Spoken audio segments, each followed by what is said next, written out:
I'm Hannah, 28, female, and my uncle just told me I should be thankful to be invited to my own family's Thanksgiving dinner. He said it with a flourish of a carving knife, a smug little twist to his lips, as if he were bestowing upon me a great and noble truth. The words hung in the air over the glistening turkey, more shocking than the steam rising from the mashed potatoes. Around the polished mahogany table, forks paused midway to mouths.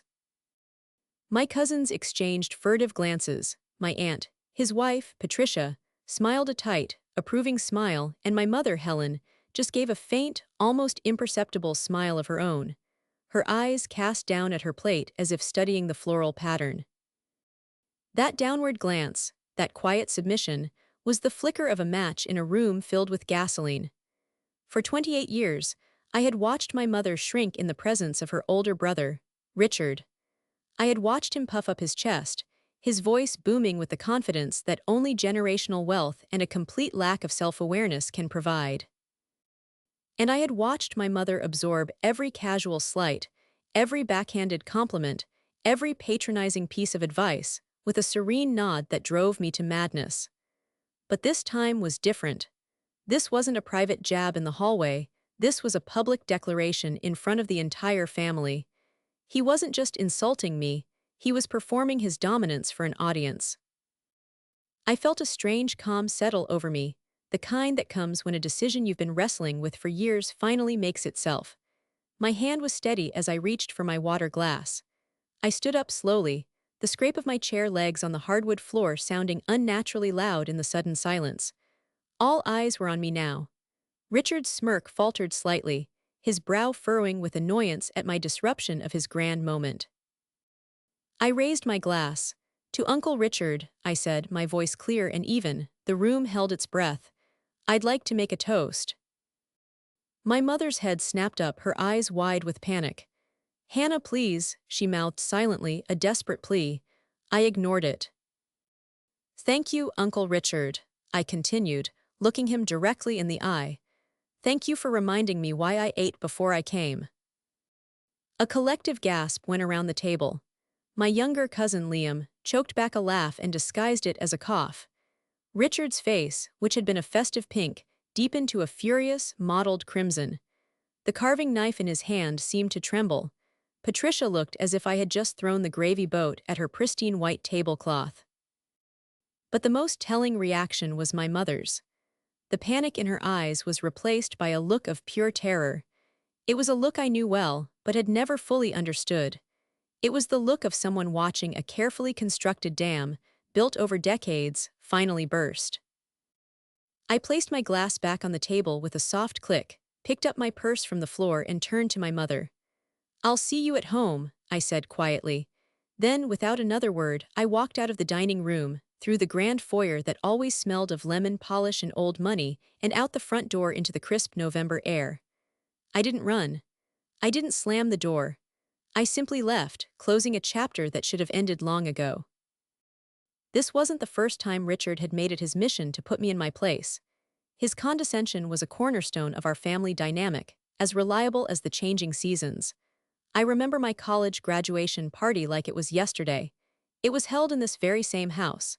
I had just received my degree in architecture, graduating with honors.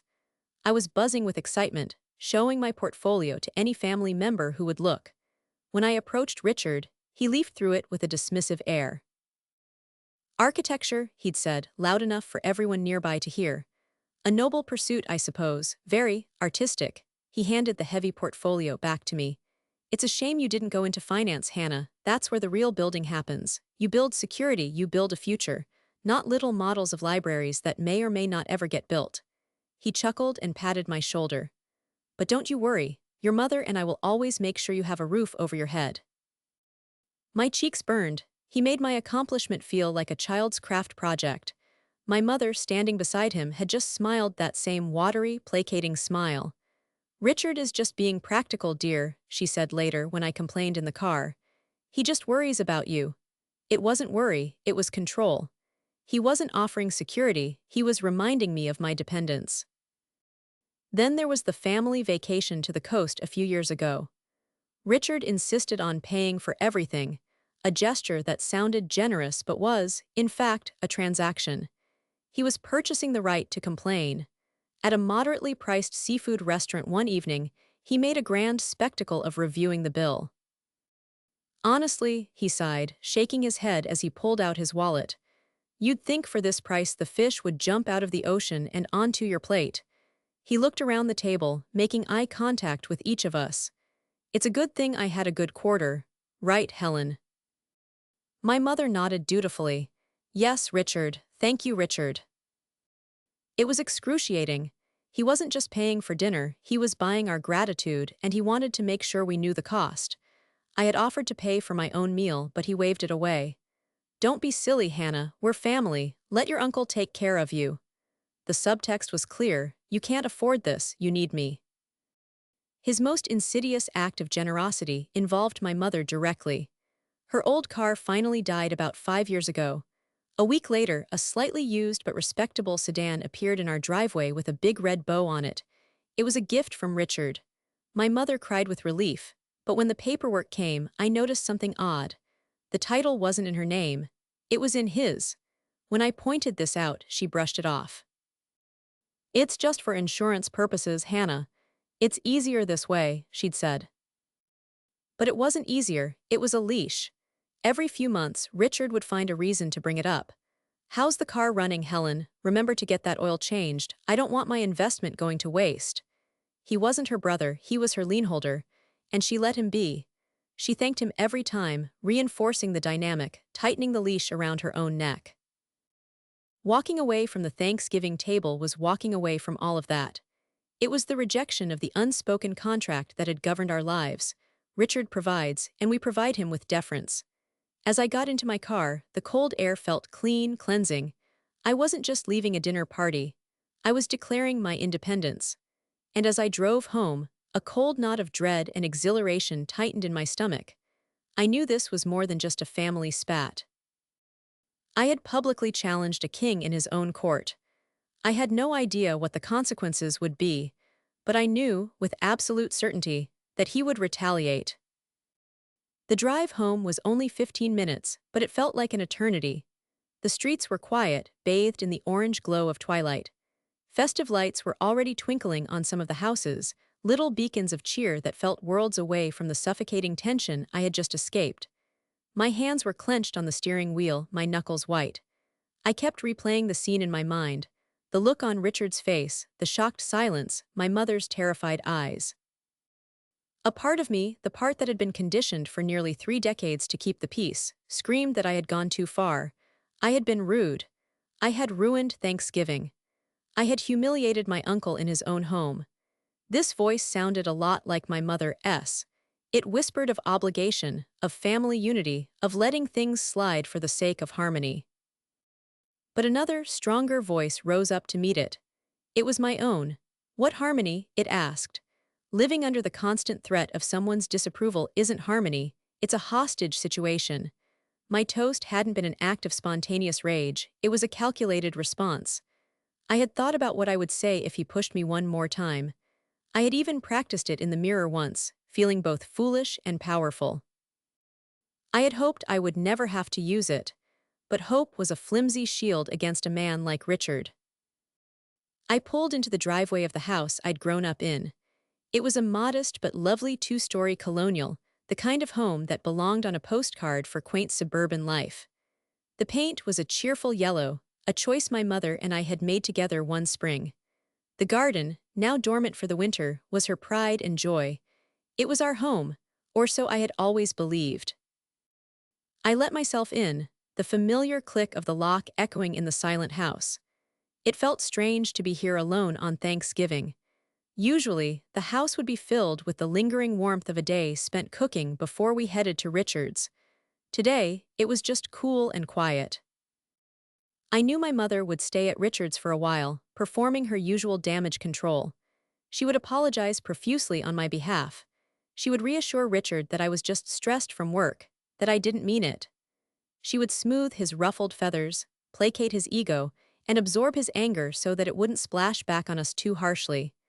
The thought made my stomach churn with a familiar mix of pity and frustration. Instead of pacing or wallowing, I did something I had been doing in secret for the last 18 months. I went to my bedroom, knelt, and reached under my bed. My fingers found the loose floorboard I'd discovered as a teenager. I pried it up and pulled out a large, heavy document folder. I sat on my bed and opened it. This folder was my secret, my life raft, the but I plan, inside, neatly organized with labeled TA. BS was proof of a life I was building outside of my family's suffocating orbit. The first tab was finances. I pulled out the most recent bank statements. I had been saving aggressively since my first day at the architectural firm. Every bonus, every bit of overtime, every decision to cook at home instead of eating out had gone into this account. The number at the bottom of the page was substantial, enough for a down payment on a small condo, or enough to cover the first and last month's rent on a decent apartment for my mother and me, with a comfortable cushion left over. Seeing it calmed my racing heart. This was real. This was mine. No one had gifted it to me. The next tab was career. It held a slim portfolio of my proudest work: the designs for a community library that had won a regional award, the blueprints for a sustainable housing project I'd contributed to, a letter of recommendation from a senior partner at my firm praising my work ethic and creative vision. It was a tangible rebuttal to Richard's dismissive comment about my little models. I wasn't just playing with blocks. I was a professional, good at my job, and building my own future on my own terms. The final, thickest tab was labeled options. It was filled with printouts from real estate websites. For months, I had been researching apartments for rent in the city and surrounding suburbs. I had spreadsheets comparing prices, square footage, and proximity to my mother's part-time job.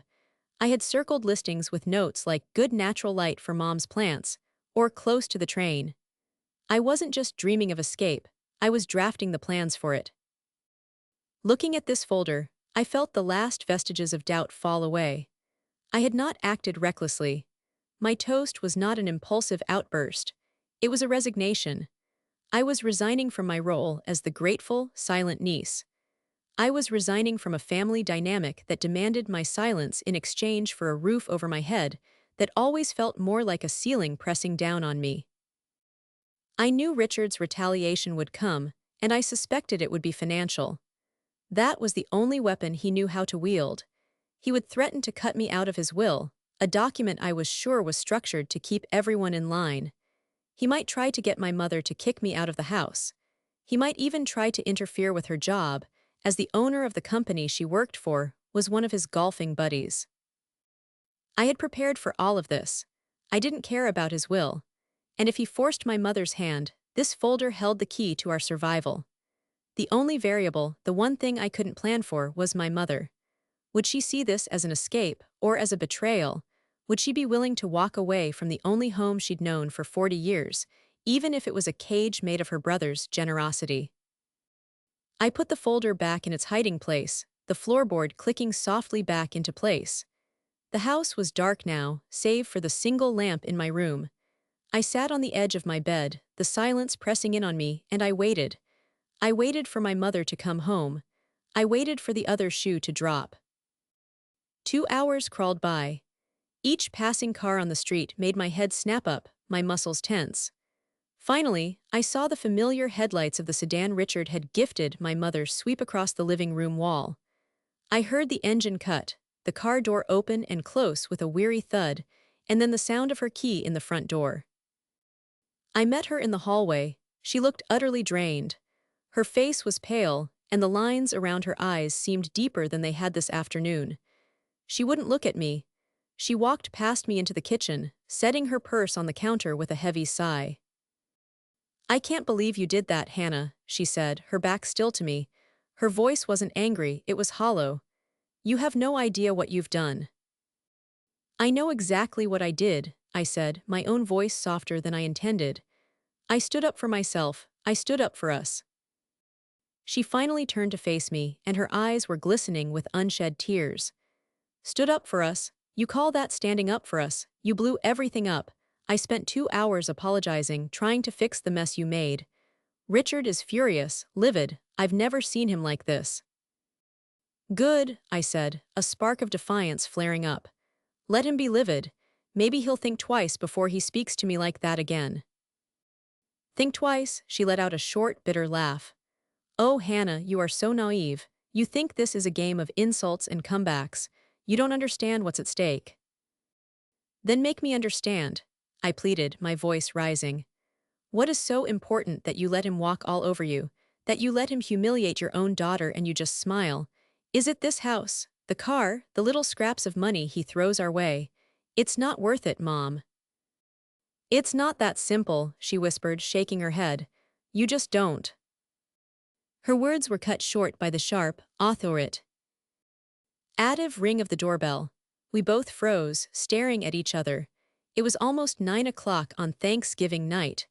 No one should be ringing our doorbell.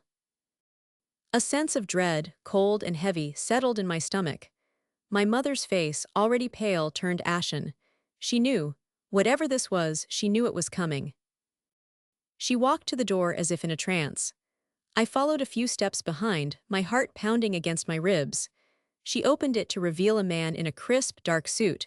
He was holding a large, stiff manila envelope. He looked past my mother and his eyes briefly met mine, cold and impersonal. Helen Miller, he asked, his voice flat and professional.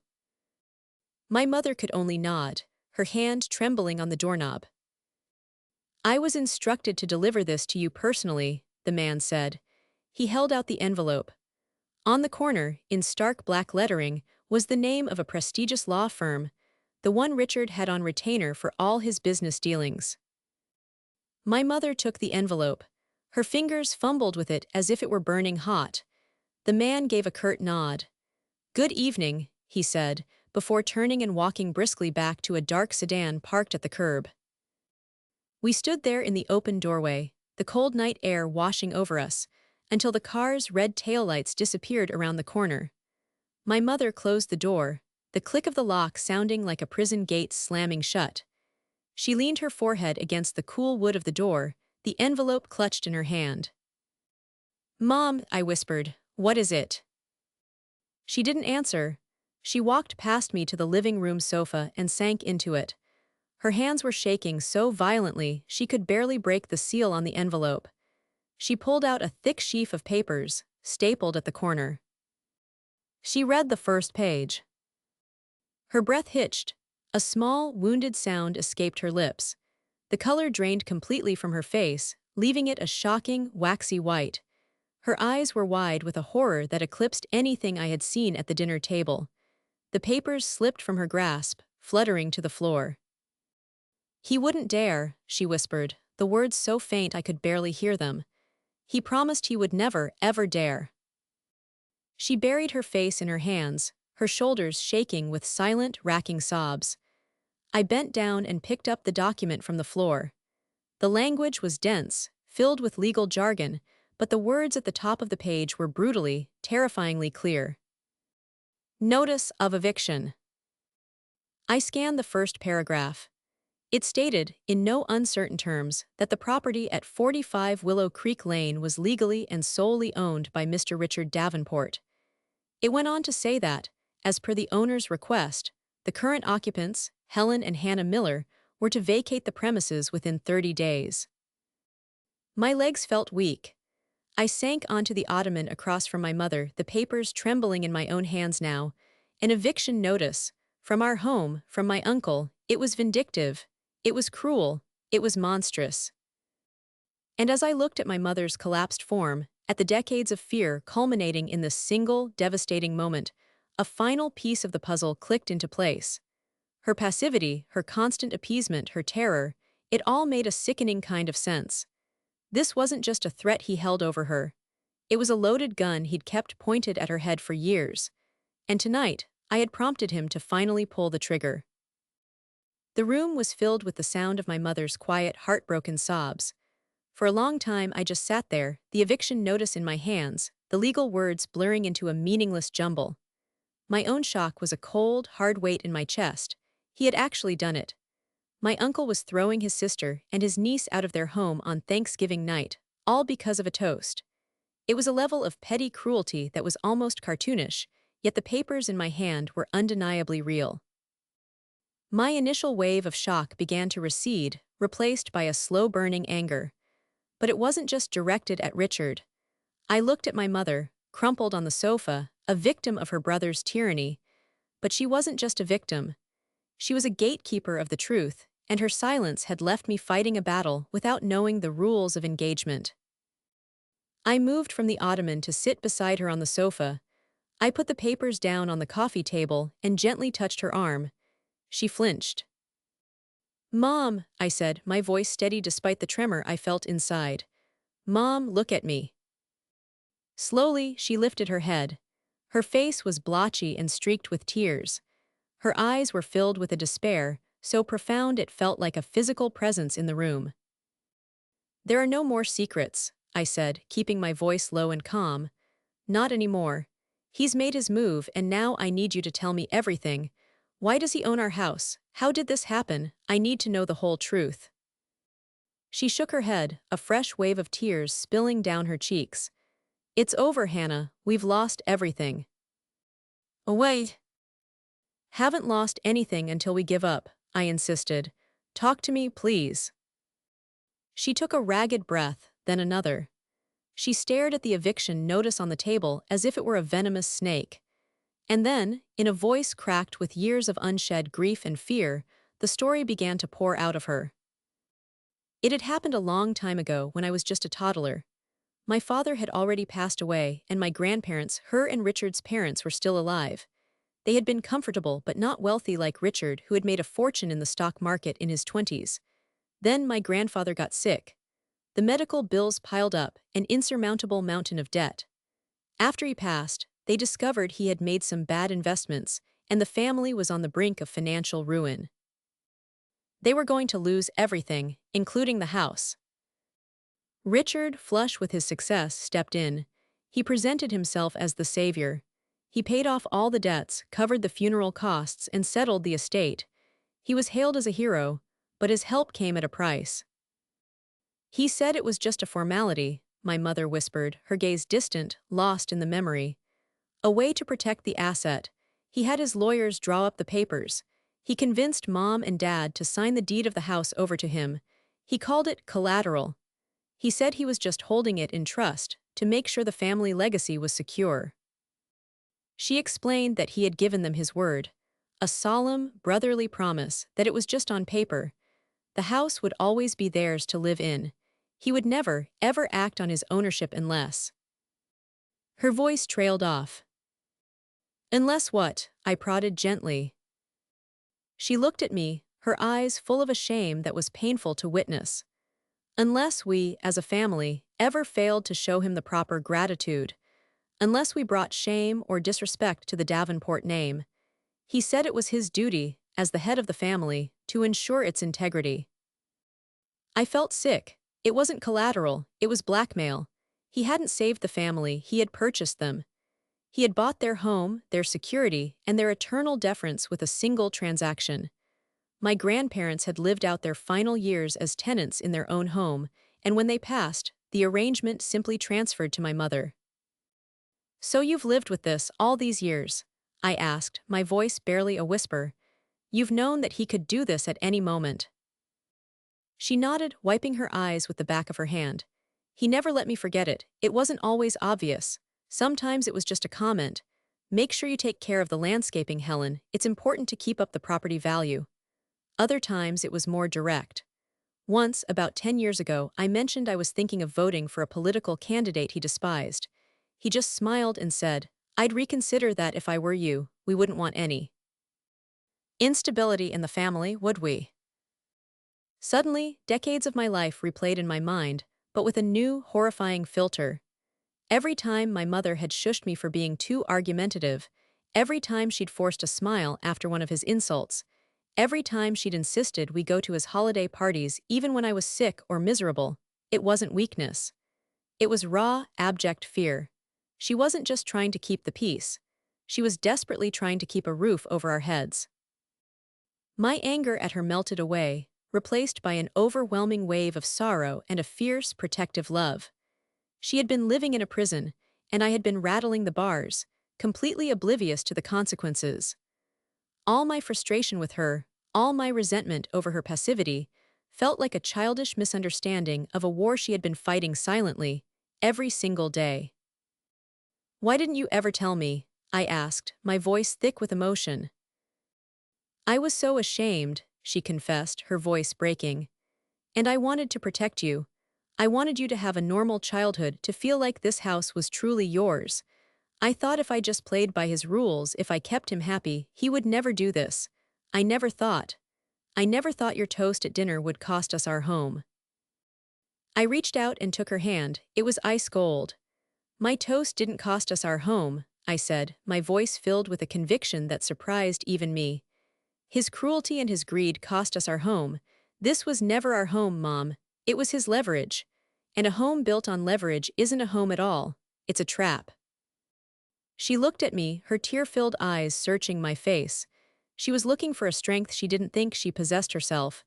And in that moment, I knew I had to have enough for both of us. The secret was out. The worst had happened. And now, the only way to go was forward. My mother's despair was a thick, suffocating blanket in the room. She kept murmuring about what they would do, where they would go. Her suggestions were frantic and heartbreaking. "Maybe I can call him," she whispered. "I can beg. I'll get you to writ an apology letter. We can promise to never speak out of turn again." "No," I said, my voice firm but gentle. I squeezed her hand. "No, we are done begging. We are done apologizing for having a backbone. We're done." She stared at me, her expression lost and confused. "But Hannah, we have 30 days. We have nowhere to go. My job is only part-time. We have nothing." "That's where you're wrong," I said. I stood up and walked with purpose to my bedroom. I pulled the heavy folder from its hiding place beneath the floorboards. When I returned to the living room, I felt like a general unrolling a battle plan. I sat down and placed the folder on the coffee table between us. I opened it, the neatly organized tabs facing her. "What is this?" she asked, her voice wary. "This," I said, tapping the cover, "is our future. A future that Richard has absolutely no control over." Her eyes widened as I opened the first tab, Finances, and spread the bank statements on the table. I pointed to the final balance, the number I had watched grow with fierce determination for nearly 2 years. It was a solid 5-figure sum. Her breath caught. "Hannah, where did this come from?" "It came from me," I said simply. "From my job, from saving. From every time I said no to something I didn't need so that one day we could say yes to getting out. It's not a fortune, but it's enough, Mom. It's more than enough for a fresh start." She stared at the numbers as if she couldn't comprehend them. For a woman who had spent half her life terrified of financials, this concrete proof of solvency was like a foreign language. I didn't wait for it to sink in. I flipped to the next tab, Career. I laid out my portfolio, the glossy photos of my designs, the letter from my firm's senior partner. "Richard sees me as a child playing with models," I said, my voice gaining strength. "He's wrong. I'm a good architect. I have a stable, well-paying job with a future. I can support us. We don't need his blood money." Then I turned to the final, thickest section, Options. I pulled out the printouts of the apartment listings, the spreadsheets, the notes I had made in the margins. I spread them over the coffee table, covering the terrifying legal document with pages full of hope. "Look," I said, pointing to one. "This one is a 10-minute drive from your work. It has a balcony where you can keep your plants. This other one is a bit smaller, but it's right next to a park, and the natural light is supposed to be incredible." My mother looked from the listings to my face and back again. Her expression was shifting from one of abject terror to stunned disbelief, and then, slowly, tentatively, to a dawning wonder. The plan I had been building in secret, contingency, was not just a fantasy. It was a viable, fully researched escape route. He had whispered he wouldn't dare. But I had dared to prepare for it. I had dared to build a world where his threats were meaningless. I had dared to believe in myself, in my own ability to provide the security he had always dangled over our heads like a puppeteer. "You've been planning this," she asked, her voice filled with awe. "I've been preparing for it," I corrected her gently. I always had a feeling that his generosity was a leash, I just didn't know how short it was. I wanted to have a choice for both of us. I wanted us to be able to walk away if we ever needed to. And Mom, I looked her straight in the eye, we need to. For the first time all night, a flicker of something other than fear appeared in her eyes. It was a spark, a tiny, fragile ember of defiance. She reached out a trembling hand and picked up one of the listings. She studied the floor plan, her finger tracing the outline of the small balcony. "My geraniums would like that," she said softly. Tears welled in my eyes, but these were not tears of sadness. They were tears of overwhelming relief. The foundation of our lives had been shattered, but here, on this coffee table, covered in bank statements and apartment listings, we were laying the first stones of a new one. One that was smaller, perhaps, but infinitely stronger, because this time it would be entirely our own. "Yes," I said, my voice thick. "Yes, they would." We sat there for the next hour, poring over the folder. We talked about budgets. We looked at pictures of sunny living rooms and clean, modern kitchens. We started to make a list. For the first time, we weren't talking about how to survive Richard's wrath. We were planning our escape from it. The eviction notice still lay on the table, but it had lost its power. It was no longer a death sentence. It was a starting gun.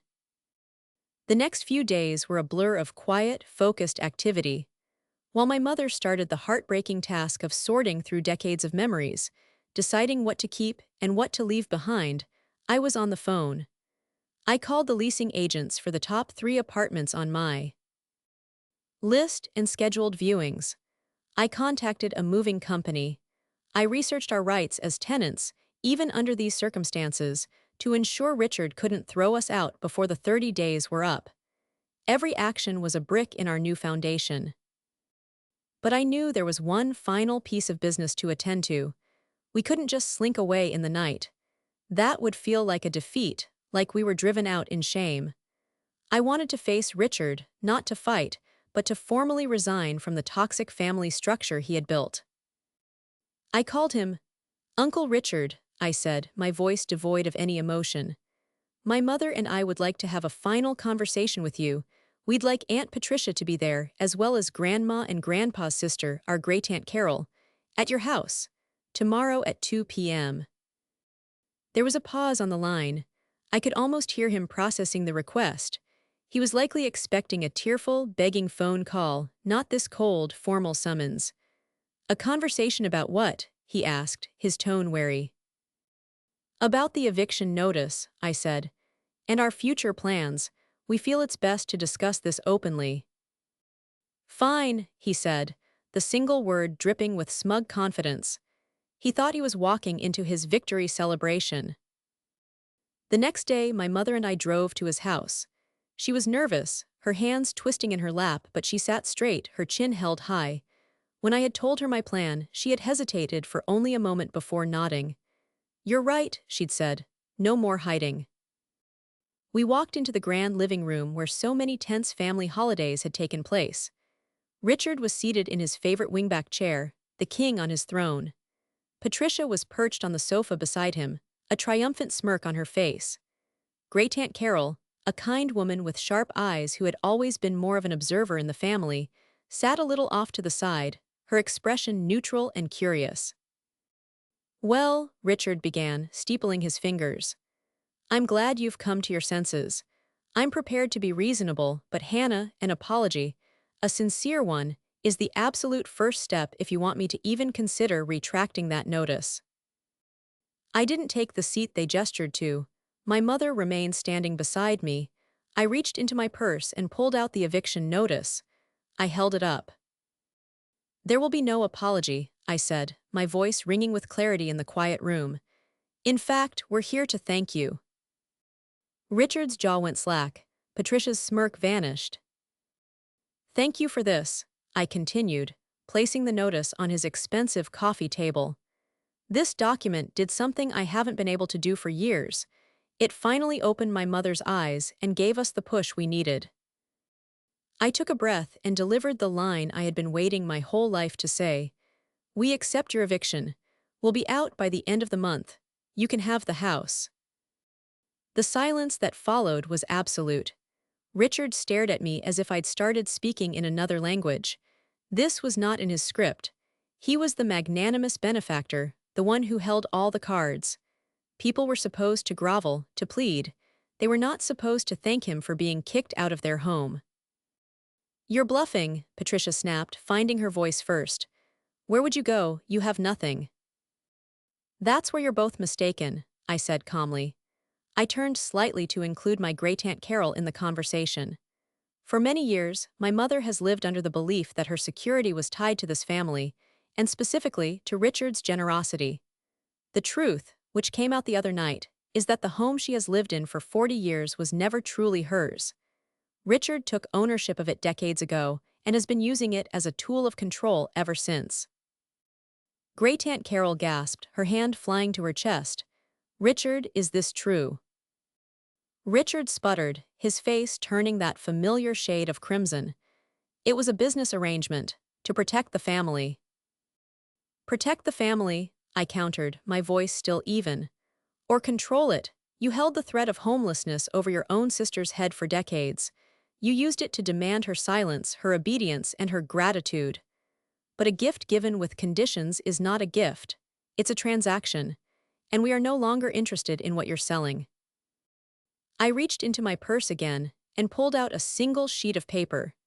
It was a copy of the new lease agreement my mother and I had signed that morning for a lovely 2-bedroom apartment across town. I placed it on the table next to the eviction notice. My mother and I have signed a lease on a new home, I announced. One that we are paying for with our own money, money that has no strings attached, no required gratitude, no silent obedience. My mother, who had been silent this whole time, finally spoke. Her voice was quiet, but it was steady. I loved that house, Richard, she said, looking at her brother. I loved my parents' memory in it, but I see now that it was just a building, and you let it stand between us. You used it to make me afraid. Well, I'm not afraid anymore. Richard was speechless. He looked from me to my mother, his face a mask of disbelief and rage. His ultimate weapon, the one he had so carefully held in reserve for decades, had just been rendered completely useless.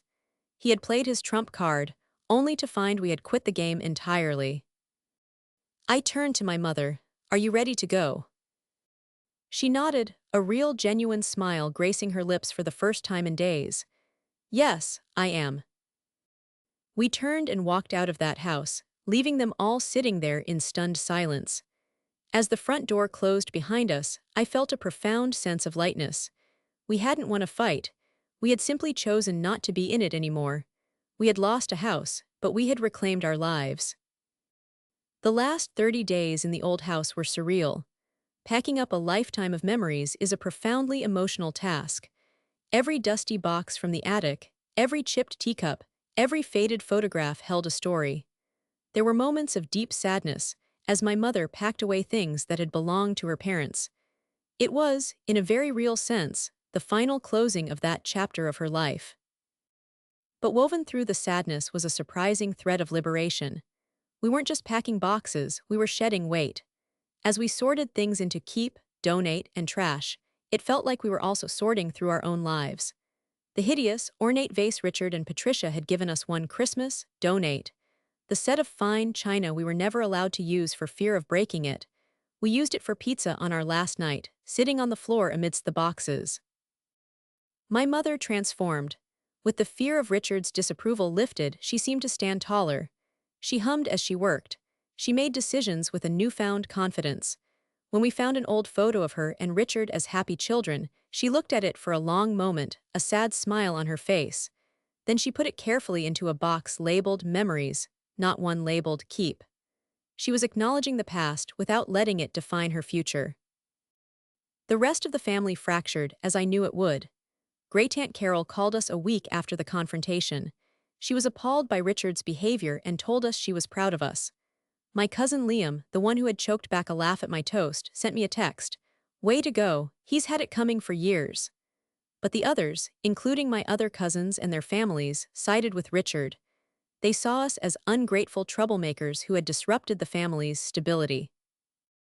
We received a few cold, lecturing phone calls, which I handled with polite indifference before blocking their numbers.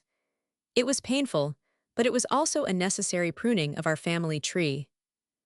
The day we moved was bright and sunny. The new apartment was empty and echoing, but it was filled with light. As the movers brought in our familiar furniture, it started to feel like home almost immediately. We arranged the living room so my mother's favorite armchair was right by the balcony door, where her geraniums would get the best sun. That first evening, we sat on our new sofa, drinking tea from mismatched mugs because we hadn't unpacked the good ones yet. The apartment was smaller than the house, the view was of a different street, the sounds were new, but it was peaceful. There was no undercurrent of fear, no unspoken tension. It was just ours. It feels different, doesn't it? My mother said, looking around with a contented sigh. It feels like ours, I replied, truly ours. Our relationship, which had been strained for so long by the weight of her secret, began to heal. We talked more than we had in years, real conversations, not just logistical check-ins. She told me stories about her childhood I'd never heard. I told her about my hopes for my career. We were no longer just a mother and daughter caught in a toxic dynamic. We were two women, partners, building a new life together from the ground up. We were equals. Looking back, that Thanksgiving was the best thing that ever happened to us. Richard's cruel words, meant to wound and diminish me, were instead a catalyst. He thought he was reminding me of my place, but he was really showing me the door. And I was brave enough and prepared enough to walk through it and take my mother with me. I lost a house I had loved. I lost an uncle and a part of my family, but I gained something far more valuable. I gained my mother back, not as the fearful, placating woman she was forced to be, but as the strong, resilient person she had been all along. And I gained my own freedom. As an architect, I know that the most important part of any structure is its foundation. For the first time in my life, I feel like I'm standing on solid ground, ground that I built myself. So I have to ask you, the listeners, what would you have done? Would you have endured it for the sake of the house? For the illusion of family unity? Or would you have taken the risk, burned the bridge, and walked away to build something new? Sometimes the greatest act of self-love is knowing when to let go of a structure that is about to collapse and find the courage to design your own.